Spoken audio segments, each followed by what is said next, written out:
只係經歷咗3場比賽，無論車手、車隊以至車迷都一致睇到呢個 F1 新規例有好多問題。一眾車手慢慢轉口風話，覺得新規例唔似賽車之餘，仲有少少做乘客嘅感覺。雖然爬頭明顯多咗好多啊，但係無論進攻同埋防守都唔係照車手嘅意願。呢個情況令到 F1 同賽車越走越遠，而家仲更加開始導致觀眾嘅流失。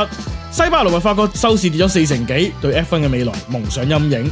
今日我 Ken 就同大家講下，其實呢個爬頭嘅問題點樣困擾 F1 多年，點樣問題最終解決咗，比賽反而變得更加難睇。4月20號發表嘅一系列改善措施，其實係處理緊咩問題？當中又會唔會製造啲新嘅問題出嚟呢？而最緊要嘅就係究竟我哋5月喺邁阿密會唔會有翻啲真賽車睇呢？等我哋同大家逐一分析下。我係阿 Ken，歡迎嚟到 F1 9 Up。我哋喺賽季期間會對 F1 各個議題作出深入分析，由比賽策略、車隊研發到場外政治角力，我哋都會用數據同埋圖表輔助，同你逐樣拆解、逐格分析，用廣東話呈現車隊同埋車手之間嘅真實發言。如果你想睇比直播畫面更深一層嘅 F1，記得 Like、Comment、Subscribe。咁我哋就 Let's go。如果大家淨係睇今年嘅 F1 比賽，見到咁多爬頭，仲可以你來我往，可能會覺得好平常，甚至覺得呢啲爬頭好隨機，反而令到大家睇唔到車手之間有啲咩激烈嘅爭鬥，所以就覺得比賽好悶唔好睇。但係其實今年嘅 F1 呢，的確係解決咗一個長年都未能夠解決嘅問題。上一代嘅動力單元規例由14年開始，直至到上年25年都係大體上相同。喺呢11年嘅時間當中，決定空氣動力車架嘅賽例有2次大改，分別就係17年同埋22年。2017年嘅技術賽例基本上就係增加咗好多位置，例如加闊頭尾翼，多翻 Bartwood 嘅位置，令到車隊多啲位置處理前後胎嘅氣流，俾到賽車可以有咁快得咁快。但係當賽車可以用咁多空氣嚟做下壓力嘅時候，就令到後車跟住嗰陣食咗好多污糟嘅氣流。賽車長期喺後邊跟住，產生唔到咁多下壓力，喺彎中俾人拉開，加上咁樣會令到後車輪胎損耗增加。而當年嘅 DRS 冇辦法補償到以上所講嘅損失，令到爬頭變得難上加難。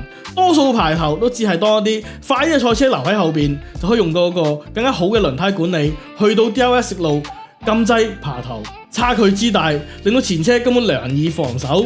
而我哋亦都好少感受到賽車喺比賽嗰陣，車手之間爭位爭鬥嘅緊張感。而2年嘅規例就係希望解決呢個問題而生。當時 FIA 就係覺得前車污糟氣流係賽車難以爬到頭嘅主因，所以只要解決到呢個問題，令到賽車能喺彎中入面跟貼，翻到直路加埋 DRS 嘅幫助就可以爬到頭，所以就重推80年代盛行嘅地板效應。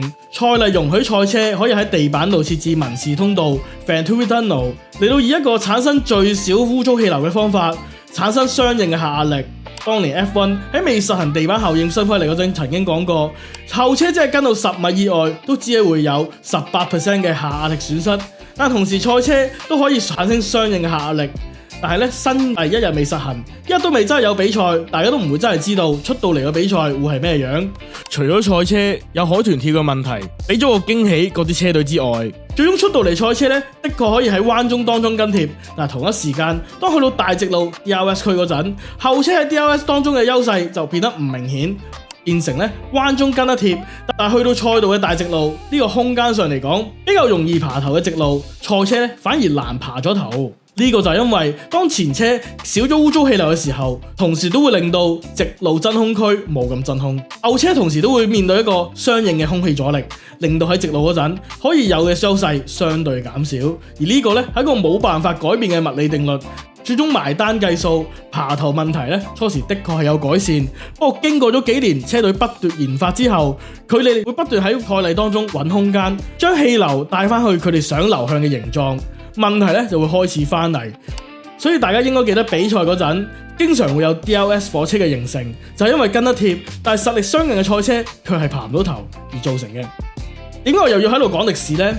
因為呢兩個例子，我哋可以睇到 F1 規矩嘅設立往往都係試錯試當真，規矩定咗落嚟，車隊喺設計嗰陣可能會揾到漏洞，到真係比賽嗰陣，呢啲賽車嘅互動又會係點呢？冇人知嘅。而呢樣嘢去到現今世代都係好難預測㗎。同時，以上2代車架氣動力嘅技術規例，證明咗如果要解決爬頭難呢個問題，以空氣動力學嘅設計嚟講係難以解決㗎。17年嗰陣最多翼最多污糟氣流喺啲彎咧就跟唔到，22年減低咗啲污糟氣流，等到後車跟得貼，但咧就弱化咗 DRS 直路嘅優勢。所以 FIA 喺沉迷賽車多爬頭就等於好睇呢個迷思之下，就決定將賽車嘅爬頭能力同動力掛鈎。咁當然啊，都因為世界吹起環保之風啦。喺歐盟宣布將喺2035年全面禁售汽油車嘅環境之下，F1 就推出2030年碳中和嘅願景，同時推出呢個2026年新動力單元規例，以50-50油電比例為目標，令到賽車嘅動能更加依賴電力之餘，仲會由今年開始就已經使用100% 可持續燃料。但係啊，老土啲都要講句，理想就美好，現實咧佢係好殘酷啊！喺上年年底，歐盟縮沙放寬2035年之後，街車容許碳中和嘅合成燃料，亦都容許插電式同埋油電嘅混能汽車之下。同時啊，喺 F1 呢個大膽嘅規例都只係做咗3場，我哋咧已經見到好多問題。其中喺日本站賽事尾段爬過咸美頓頭嘅世界冠軍羅尼斯嘅講法，就能夠好好咁樣總結一下。老實講，啱啱嘅對戰我都冇諗過爬到 Lewis 頭嘅。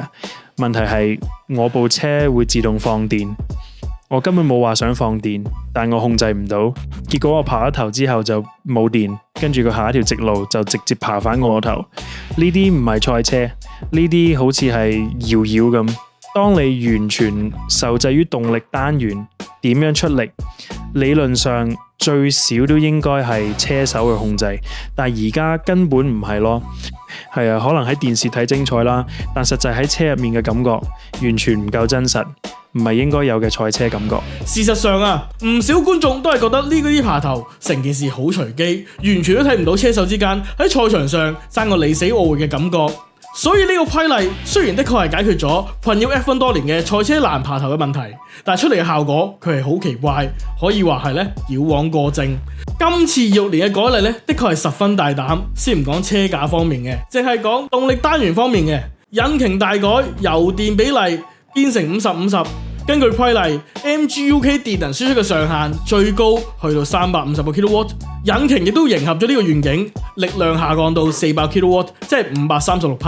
電池嘅總容量由25年容許嘅 4mJ 兆焦耳大幅提升到一個圈可以插 8.5mJ。而喺比賽時候，跟住前車用爆電爬頭模式就可以上到 9mJ， 即係可以咧儲多啲電爆發出嚟。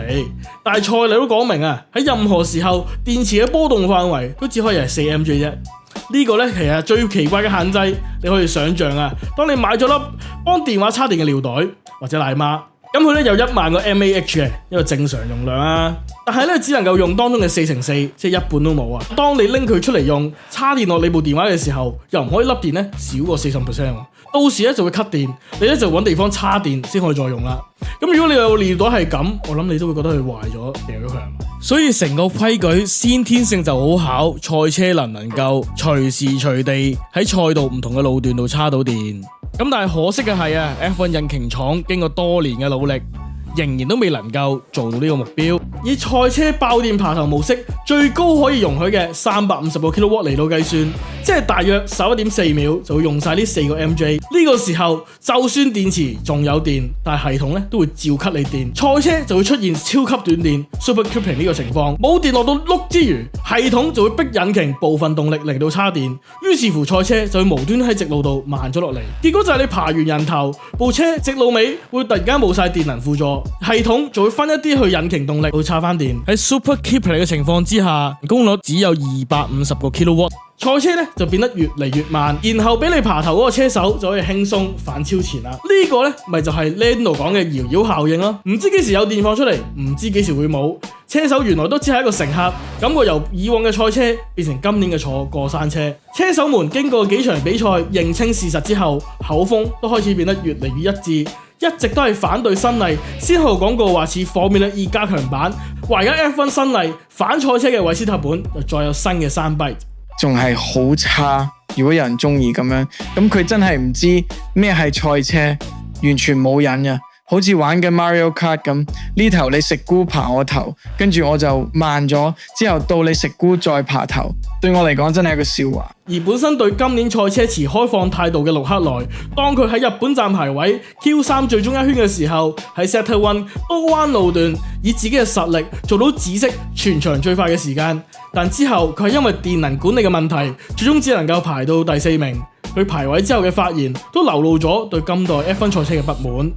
我想講，當你喺直路全油門，但係就眼白白睇住時間流失嗰陣，你嘅心跳反而會因為焦慮仲跳得快。明明喺啲彎道快啲，但就喺啲直路度失去一切。我哋睇 F1 都係睇車手同埋車隊點樣計算風險同埋想嚟到為自己作出當下最好嘅決定。但係好似鹿仔咁樣 risk 完之後冇 reward 嘅，咁點解要冒險？唔冒險又點會有驚喜呢？而去到星期日正賽 Banman 嘅事故，更加斷定呢個規例嘅失效。我哋可以睇到 Banman 之所以同 Colapinto 發生碰撞，有極大程度係因為速度差距嚟得太高。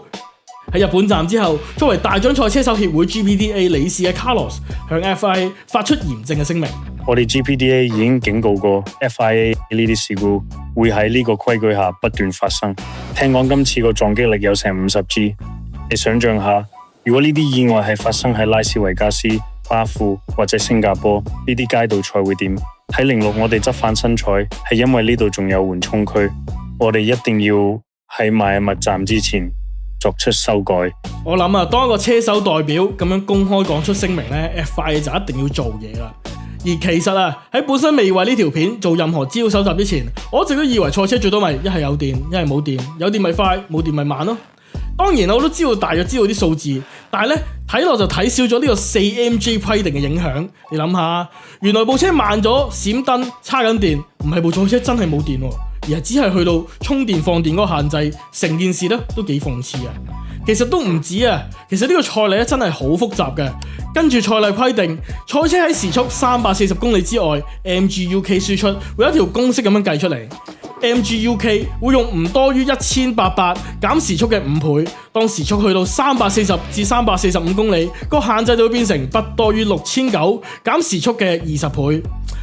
如果跟住前車用到呢個爬頭模式，個限制就係不多於7100減時速嘅20倍。車速理論咧最高可以去到時速355公里，不過呢個咧只係電力嘅限制啫。咁其實喺唔同情況之下，真係去到比賽，一部賽車有幾多電可以用呢？其實咁樣聽落咧，我哋都係唔知嘅。我哋越睇落去就越明白開會之前餡爺講嘅呢句係咩意思。我之前開會坐咗喺度同啲工程師傾，感覺好似要有個學位先會明白得晒。我唔覺得會有車迷明白嘅，真係超複雜。如果呢個規矩咁難明，但係同時又對比賽結果嚟講咁重要，呢個規例對於無論係新舊車迷、車手同埋車隊，其實都係一種折磨。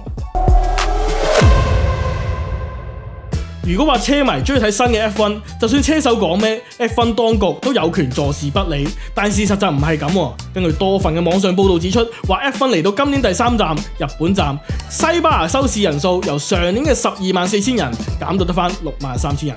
咁當然你可以話，因為兩個西班牙車手分別因為賽車緣故而冇咩表現，再加上比賽喺深夜時分導致，但係連法國都見到錄得43% 嘅觀眾損失。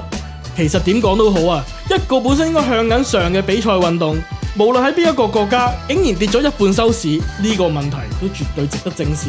因為收視就係成個體育比賽嘅關鍵，因為有收視先有權拎一個高價嘅轉播權費用，有收視先會有咁多贊助車隊或者 F1 本身。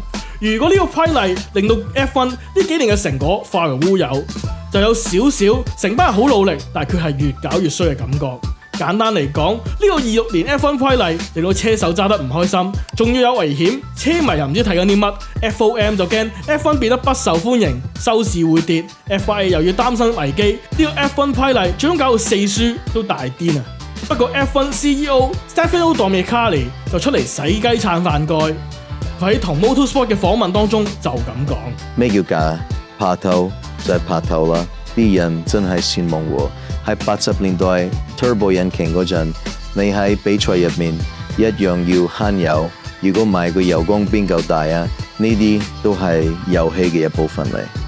不過其實呢個問題我哋都解釋咗啦。其實個問題真係唔係講緊賽車係咪秒秒鐘都好爆，車手要喺比賽當中要管理輪胎能量咁，係不嬲都發生嘅事。但係啊，而家係講緊車手都變咗係乘客啊嘛。跟住佢就再講，如果我睇下全世界 F1 新車迷嘅調查數據，個結果係非常之靚，個個都話：哇，發生咩事啊？比賽充滿畫面同動作，呢啲正正就係大家想睇嘅嘢。我最唔中意就係啲人為鬧而鬧，得個鬧字係幫唔到任何人嘅，對成件事亦都係零作用。雖然佢繼續口硬，仲要鬧一啲批評新賽例嘅人。咁當然啊，佢唔會提收視嘅問題啦。咁但係咧，佢都知道需要盡快解決，佢亦都咁講。我哋希望喺邁阿密站之前 ，FIA 會落實微調方案。第一就係解決排位賽嘅問題，等車手可以去到盡。第二當然係要確保車手提出嘅憂慮會得到妥善解決啦。全個訪問內容咧，其實 YouTube 都有嘅，有興趣咧可以自己揾嚟睇下。其實件事發展到而家 ，F1 根本就冇權坐視不理。F1、FIA 同埋一眾車隊引擎廠一定要做嘢改例，先可以救翻今年以至今代嘅 F1。4月嘅兩場中東賽事，因為打仗咧，所以就冇咗啦。咁咧呢個時候咧就變咗 F1 同埋 FIA 一個好好嘅機會咧，改下去執整下呢個 F1 嘅規例喎。咁啊由4月9號啦，佢哋 keep 住有一系列嘅會議啦，咁開咗幾個連續網上嘅會議啦。咁去到20號咧，佢哋終於出咗一份聲明，出咗份 statement， 就話咧 FIA 各支車隊嘅領隊、各個引擎廠嘅 CEO 同埋 FOM 咧都開咗個網上會議。咁咧佢哋有一系列嘅嘢咧就同意咗，就將會咧喺邁阿密站度實施嘅。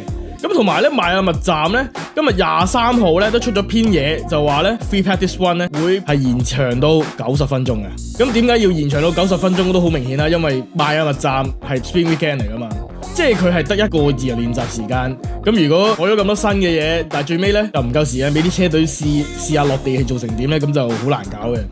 咁所以呢個都係非常之合理嘅做法啦。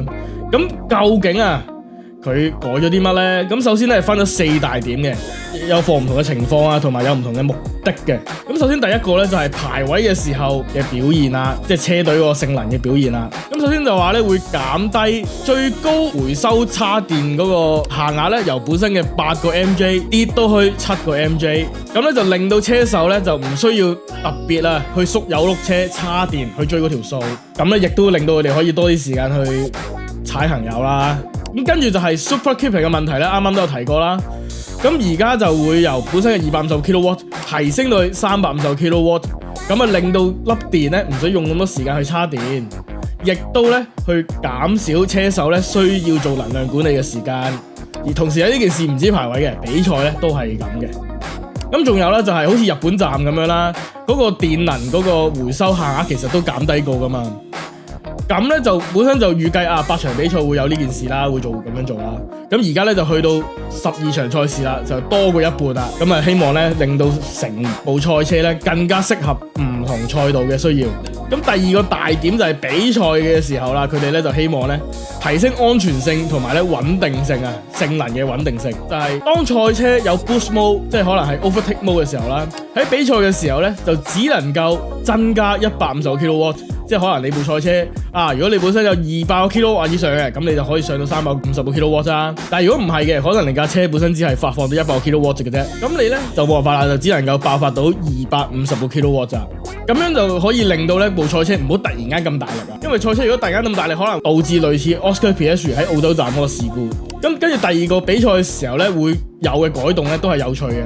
就係而家一啲叫做 Key Acceleration Zone， 即係咧一啲關鍵嘅加速區域咧，就會 keep 住都係350 kW 最高嘅。咁但係其他地方咧就只能夠有250 kW。咁咧佢哋就話希望咧可以減低賽車咧會突然間無端端近得好快嗰個情況，即係類似 Bellman 同 Colapinto 嘅事故啦。但係咧仍然都可以爬到頭。咁最尾做唔做到咧？唔知啊。咁我哋邁阿密站慢慢睇啦。咁跟住咧就係由開季講到而家嘅起步嘅問題啦。咁首先咧就會有一個新嘅系統，一個低能量起步偵測系統。當一架賽車喺放極力子嘅時候，如果有一個特別低嘅加速咧，咁佢咧就會辨認到嘅。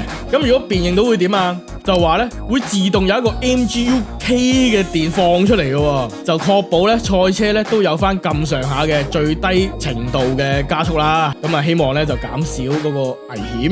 咁但係咧佢同時都話，佢講佢話咧就唔會令到咧有任何體育上嘅優勢導致咗出嚟。咁呢個佢講嘅咋。到時係點唔知㗎，會唔會有車隊玩呢樣嘢咧？唔知啊，不過可能嗰個 minimum level of acceleration 真係好 minimum 啦，真係好 minimal 啦，咁所以就可以避免到呢件事啦。咁但係咧呢度我哋都有趣啦，即係其實呢個都見到咧，其實即係當一架賽車冇電嘅時候咧，就其實唔係真係冇電嘅，係somehow都有啲電拎到出嚟嘅，所以係有啲哆啦 A 夢百寶袋嘅感覺啊。咁另外咧就話，如果跟住呢個低能量起步偵測系統咧，咁亦都有一個視覺上見到嘅警告模式喎。咁有一啲閃燈啦，咁後邊同埋側邊會見到，咁提醒其他車手。咁究竟係點閃法咧？會唔會係唔同顏色啊，或者唔同閃法？因為而家都有閃燈噶嘛，而家都有會閃燈噶嘛，賽車係咪？咁但係會點閃咧？唔知道嘅。咁之後我哋下星期再睇啦，係咪？下星期邁阿密站嘅時候，咁最後咧就係關於濕地嘅情況啦。咁雖然今場之前3場比賽都冇濕地啦，咁當喺用半水胎嘅時候咧，嗰個胎脂咧個溫度會高啲令到咧車手一出去咧就輪胎溫度高啲啦。咁開頭咧就已經有一個好啲嘅走地力啦。咁另外咧最高ERS 即係嗰個電能嗰個放電咧嗰個力量亦都會減少，咁令到咧架車就冇咁大扭力。咁另外咧就係話個後尾燈設計咧，尾燈嘅系統咧亦都會簡化咗，咁更加容易睇到，咁車手嘅更加疏嘅時間可以反應啦。咁另外咧就話啦，呢啲 proposal 咧就其實就未你見到都係好虛啦，其實佢係冇實際點寫唔係一個法律嘅條文，即係唔係一個 technical 嘅 regulations 嚟嘅。咁總之最尾就有個 proposal 去到 FIA 嘅第二屆汽車運動協會啦，咁就最尾咧會過一次電子投票嘅。咁希望咧喺邁阿密站之前咧就之前做，咁所以亦都解釋咗點解要90分鐘嘅 free practice 嘅時間啦。咁最後咧就講下我嘅睇法啦。咁其實咧有好多嘢佢做唔到啦，啱啱都講過，因為佢硬件上好似喐唔到啦，包括係如果你話要引擎生產多啲力量出嚟，做唔到啦，冇理由無端端加翻個壓縮比俾你噶，係嘛？唔係咁樣加就加噶嘛，咁你硬件上你頂唔到係個引擎頂唔到係唔得噶嘛。另外就係啱啱提過一個最大嘅問題啦，就係尿袋一個尿袋原來得翻4成幾5成用嘅，就呢個4mg 嘅電量波動限制，亦都取消唔到啦。因為如果你取消咗，因為如果你改咗多咗，可能你可以用6個 mg 咁樣，14咁樣啦。咁你放電如果放得嗰個限量多咗嘅時候，嗰個溫度又唔同咗啦，散熱嗰個要求亦都唔同咗啦。咁會有好多嘢變啦，變咗就唔得啦。啱啱都有提過啦，呢個係一個我覺得係死穴嚟嘅直頭呢個。咁會唔會下年有變咧？咁我哋再睇啦咁樣。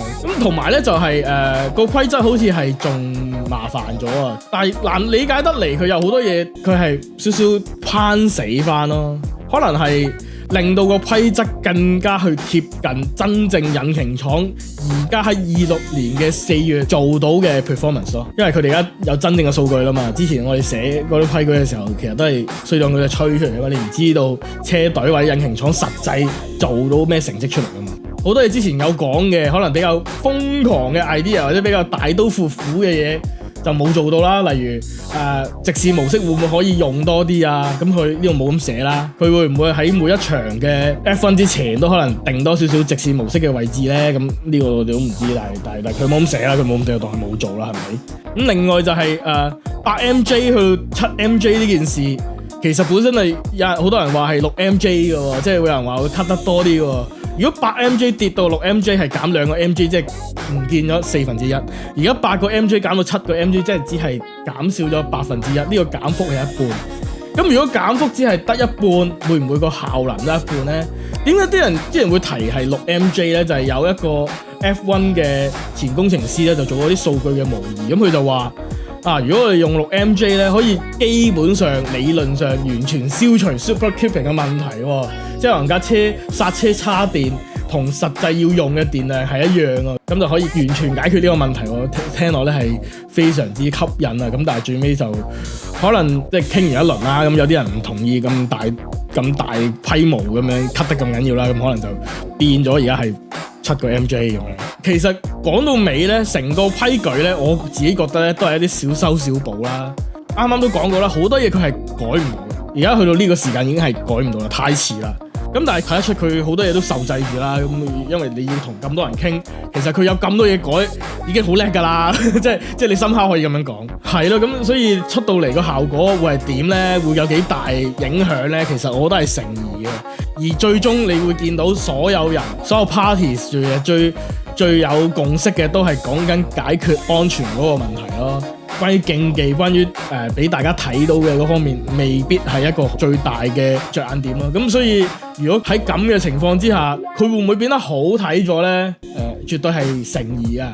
即係呢個規矩會唔會可能最尾都係類似係好似之前嘅3場比賽咁樣，即係你會都深刻見到啲車係無端端慢咗啊，無端端快咗，車手又唔知咩事啊，咁佢手又手唔到啊！喂，其實即係慢少少係唔緊要噶嘛，你係要俾人見到我哋車手可以守得下咁樣噶嘛，咁你先有嗰個張力喺度嘛，即係唔係淨係爬頭一個數咁簡單噶嘛，即係係講緊嗰個鏡頭嗰個張力啊嘛，點樣帶嗰件事出嚟啊嘛。我諗對大家唔好太悲觀，亦都唔好太樂觀咯。去到最後呢，我覺得其實呢一代個引擎力呢就錯唔晒，即係點講呢？如果佢哋執得好呢，絕對有可能咧喺未來呢2年啊3年呢可以做到啲好睇嘅賽事俾大家嘅。咁但係呢，而家得唔得呢？咁就絕對係唔合格啦，係咪？同埋咧，最後就係我個人啦，都希望咧就係車隊賽車嘅研發咧，希望可以多啲俾我哋睇到咯。即係如果而家好似我之前咁講，其實如果你而家全部都係講引擎嘅，你乜都唔知㗎，你淨係見到架車行出嚟，好快、好慢、好快、好快。咁其實我係冇咩講嘅，即係引擎呢方面嘅研發最好就越快達至平衡就越好，因為佢達至咗平衡咧，咁我哋就唔需要講咁多，唔需要講我哋好難去理解一啲本身收埋喺車入邊最深處嘅嘢嘅零件，點樣可以帶到任何嘅性能嘅分別俾任何車隊，我哋亦都好難去從一啲公開嘅數據去計算到出嚟。如果賽車嘅發展可能喺 PU 方面，佢哋越快去到差唔多嘅水平呢，對於我哋嚟講其實都更加容易講解同埋更加好睇嘅。去到最後呢，就想問下大家點睇今次咧 F1 26年嘅一個規矩嘅小執整呢，或者係緊急嘅急救呢？咁大家咧可以留言話俾我知嘅。咁我阿 Ken 呢度係 F1 9up，咁下次再見，拜拜。